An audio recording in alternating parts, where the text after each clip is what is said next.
ಏನು ಬಂದಿದ್ದು ಏನು ಬಂದಿದ್ದು ಪಪ್ಪ ಹೆಂಗೊತ್ತಾ ಈ ಮನೇನ ಹೆಂಗೊತ್ತಾ ಹೆಂಗ್ ಮಾಡೋದು ಗೊತ್ತಾ ಫಸ್ಟ್ ಇಲ್ಲಿ ಕೆಳಗೆ ಒಂದು ಇಕ್ಬೇಕಾ ಆಮೇಲೆ ಇಲ್ಲೊಂದು ಜೋಡಿಸ್ಬೇಕು ಆಮೇಲೆ ಇಲ್ಲಿ ಜೋಡಿಸಿ ಆದ್ಮೇಲೆ ಇಲ್ಲಿ ಜೋಡಿಸಿ ಅಷ್ಟೇ ಆಯ್ತು ಅಷ್ಟೇ ಆಮೇಲೆ ಇದು ಅಷ್ಟೇ ಹಂಗೆ ಇದು ಅಷ್ಟೇ ಹಿಂಗೆ ಎಲ್ಲ ಹಂಗೆಪ್ಪ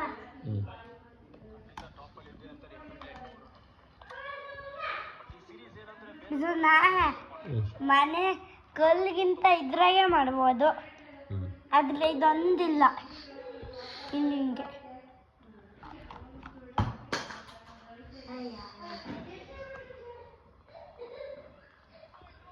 ಬಿದ್ದೋತ್ರ ಹಿಂಗೆ ಜೋಡಿಸ್ಕೊಬೇಕು